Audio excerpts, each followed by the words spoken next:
stand up or shout, and I'll try to answer the questions. I had a PowerPoint, but the PowerPoint didn't have a cord that plugged into the electricity, right? So it's my fault. I had it all set, and I dropped my tablet, and I didn't bring my cord, and it turns out that I didn't charge my battery. So much for preparation, right? Anyway, I'm going to write the old-fashioned way, write down a few ideas that I'm going to be talking about, and then we'll go from there. Like I said, I probably had almost any kind of experience that we might have with working together. And our expectation as we move along is, one, that we're going to get to know each other even more as congregations and as individual people. Because when we do that, we can work together. The second thing is there are no preconceived expectations of what that might look like. And that's why I'm going to give you the whole thing, the whole spectrum. And we think as we move along in the year, there may be places where we might say, you know, we could try this or we could try that. And then see where we're going with that. So I'm gonna try to do that whole material. It's part of a sabbatical study that I did when I was serving in the Northeastern Ohio Synod. I had an opportunity for sabbatical, and so I did some thinking about this. I did some contact with a variety of churches and through my own experiences. So, first of all, one of my first experiences actually happened at seminary, or as I entered seminary. My wife and I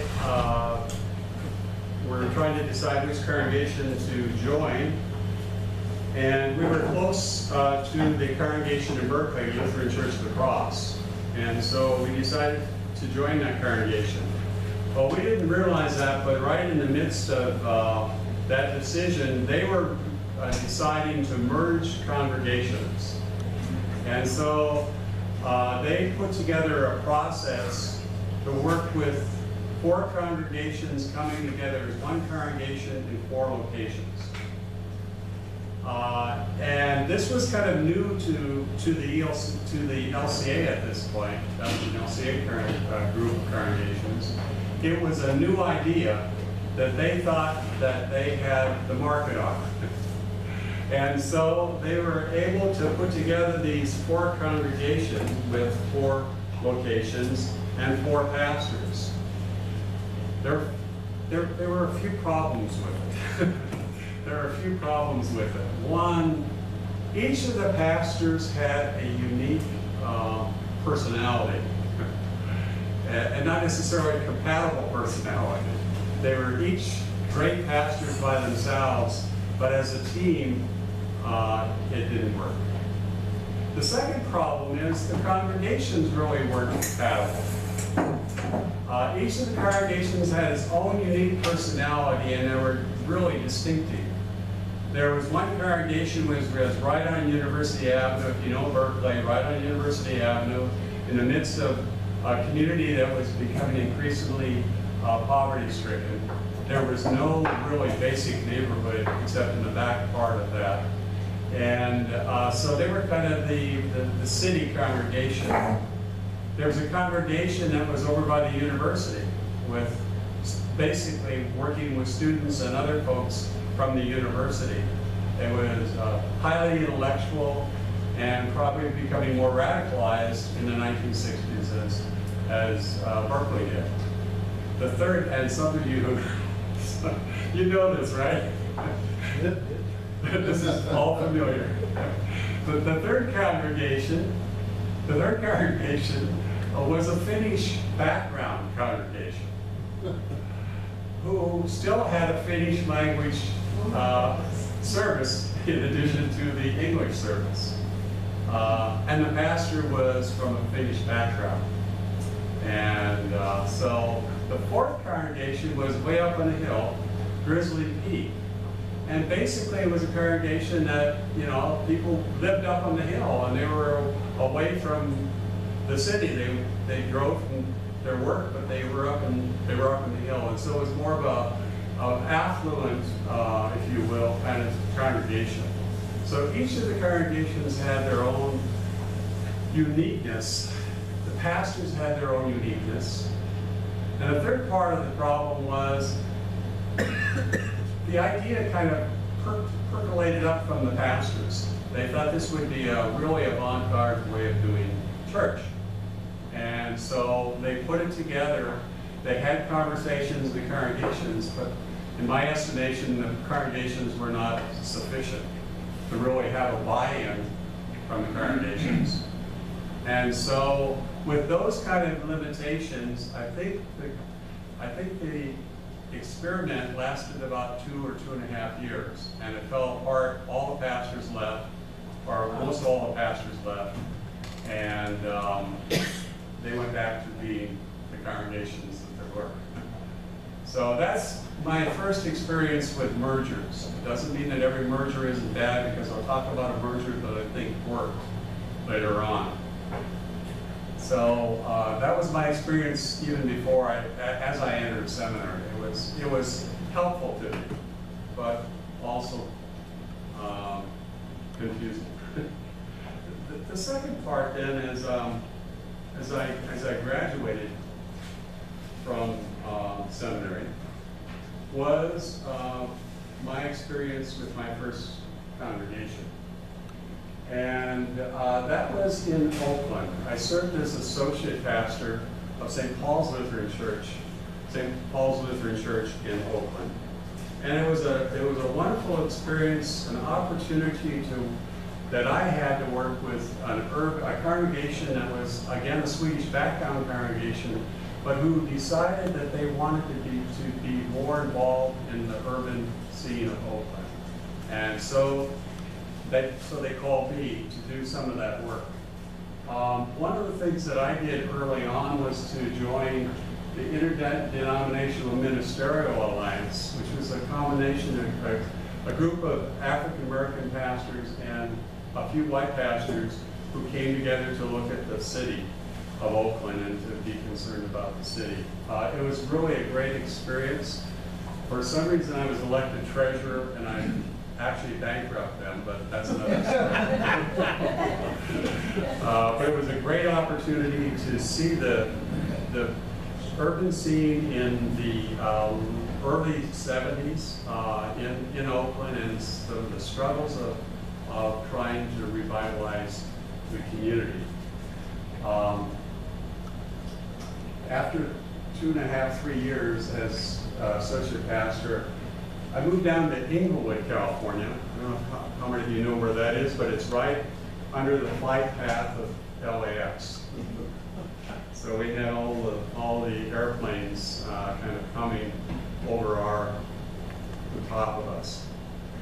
Inglewood was in 1970, my call was in 1973 to 1978. In that time, it was an incredible time in terms of Inglewood, because Inglewood rapidly changed almost overnight from being largely white to being largely African American.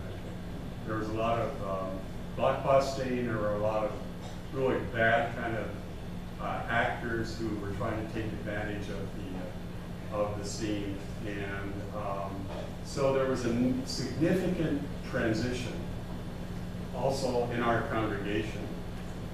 We went from 3 members of our congregation who were African American and 9 who were white to 9 who were African American, 3 white in about 3 years.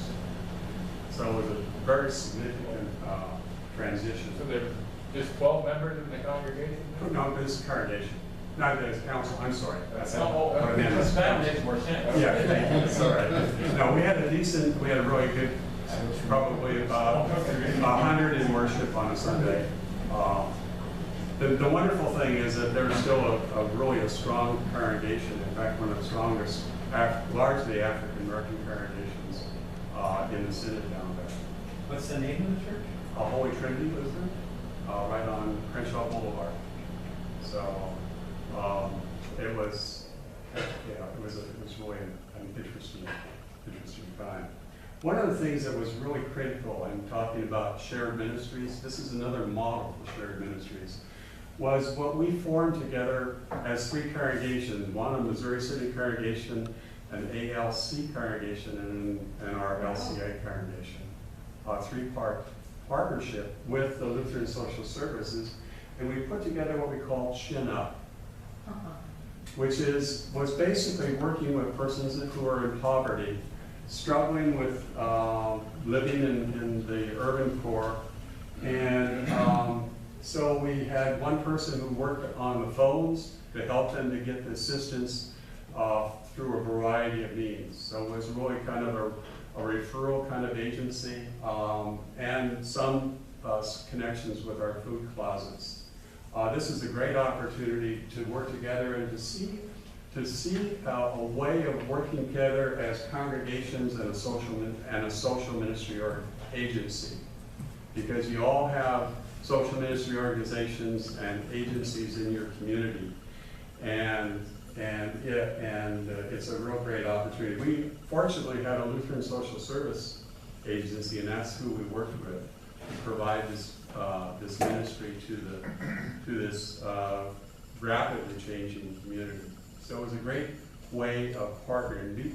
Be aware of what your agencies are and how they can be helpful in terms of connecting to the ministry and to the mission that you have. They're there to be a real great resource. So that was an interesting time. I spent 5 years in Inglewood, and fortunately, I think that like I said, they had a really strong pastor who followed me, and he spent there about 20 years, and their congregation is worshiping and about close to 140 now in worship.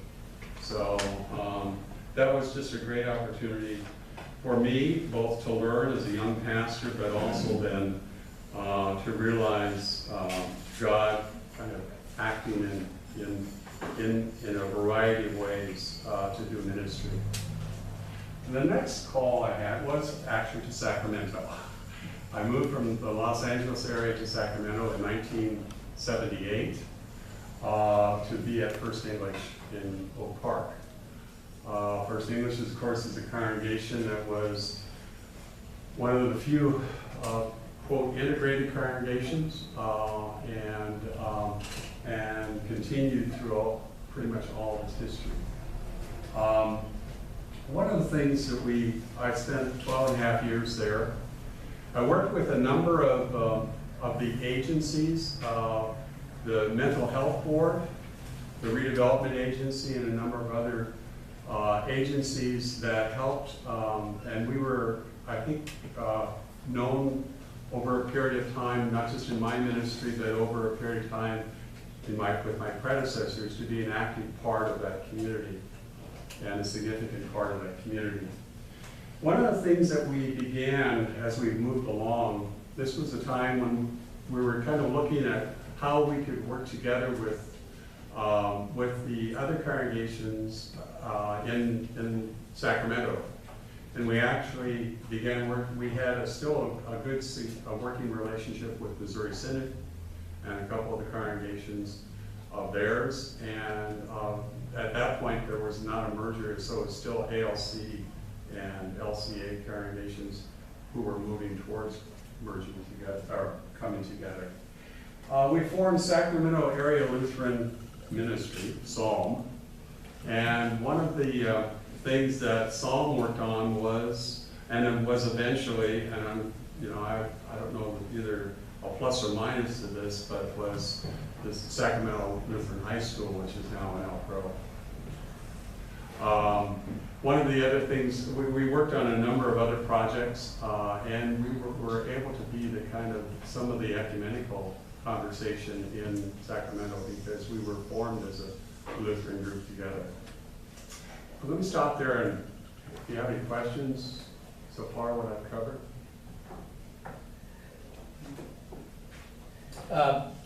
Was the Interfaith Service Bureau in action at that time, and were you part of that as I well? was, yeah. Yeah, that was another great example. Yeah.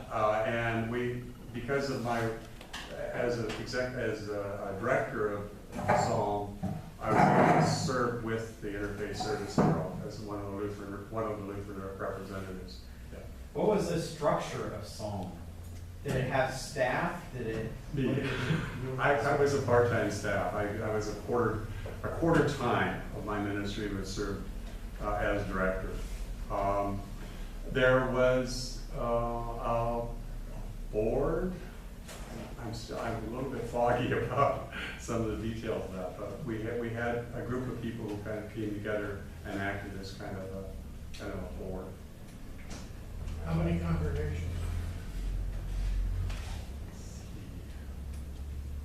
I think there are about 5 or 6 congregations who participated on a regular kind of basis.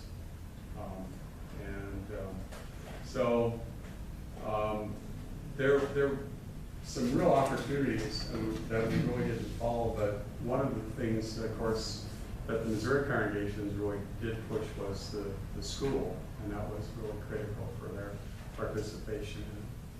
We also had SCOGs, RISCOGs, small congregations in Greater Sacramento. Oh, I don't remember that. Oh, Was that in that? that was the LCA congregation. Okay. Yeah.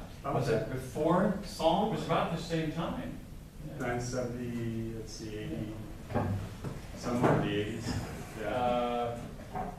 Yeah, even before that. You don't remember SCOGs? I don't, I'm sorry. And I don't remember. We